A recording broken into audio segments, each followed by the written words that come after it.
Welcome to the Prince Eats. Here's a quick video for lamb ragu pasta. Ingredients are in the description. If you enjoyed this video and found it helpful, please like, comment, subscribe, and share. This recipe is a continuation from the previous video on lamb shank ragu pasta. Since all the work is done, all that's left to do is to create this delicious pasta. The first step in this easy process is to grab your lamb shank ragu. If it was in the refrigerator, bring it to room temperature before putting it over a medium heat. Add a couple tablespoons of butter and allow it to melt in the pot. Click the link above for easy step-by-step directions on how to create this delicious lamb shank ragu. You'd be surprised how simple and easy it is to prepare. The next step in this process is to introduce another dairy component. That will be heavy cream.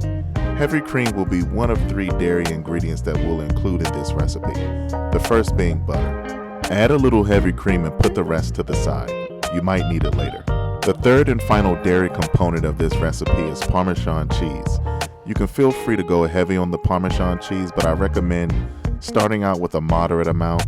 You can always add a little bit more later. Of course, if you're turning this into a cheesy pasta creation, you can afford to go heavy on the Parmesan cheese. Once you've dumped in the Parmesan cheese, give it a good mix to ensure the cheese is evenly incorporated into the ragu. While you're at it, scrape the side of the pot to release any of those bits that are residual from the lamb ragu. There's flavor trapped in those bits, and it'll only elevate this dish as we continue through this cooking process. The next couple steps are the easy parts. Whichever dry pasta you decide to use, prepare it according to the directions on the back of the box. However, for this recipe, I recommend boiling the pasta slightly firmer than al dente. Here I'm using Casarecce Pasta, which is a great feature for this pasta dish. Of course, you can opt for fresh pasta, but if you don't have that, you can certainly go for dry pasta. Another great dry pasta alternative is pappardelle pasta. In fact, that is the classic noodle for this dish. Once the pasta is dumped into the pot, add a couple ladles of the pasta water. Start with 1 to 2 ladles, and you can taste for the seasoning and maybe add 3. Keep in mind that the pasta water is heavily seasoned with salt.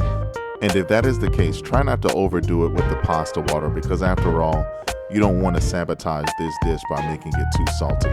The purpose of pouring in the pasta water is to add flavor to the dish, and at the same time, it works as a thickening agent.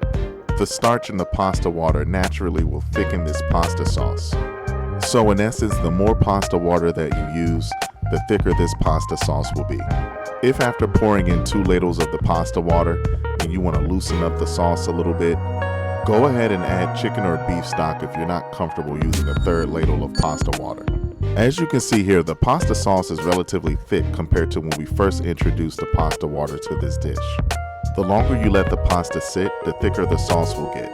And again, there's no risk that the pasta noodles itself will get mushy because after all, we cooked the pasta slightly firmer than al dente. Boiling the pasta slightly firmer than al dente allows for it to stand up during this second phase of the cooking process. As you can see here, the sauce is thickened appropriately and there's a slight bend in the pasta noodle. The pasta noodles still have a bite, are true to form and maintain its integrity. Every exceptional pasta dish will have its noodles remain true to form. Feel free to serve this dish as is, or you can also add additional shaved Parmesan cheese. If you're a lover of cheese, the shaved Parmesan cheese is a must. And just like that, you're done. A classic lamb shank ragu transitioned into a delicious pasta creation. All that's left to do is to grab your fork and enjoy. Visit theprinceeats.com and on social media for more simple and easy meal ideas just like this one.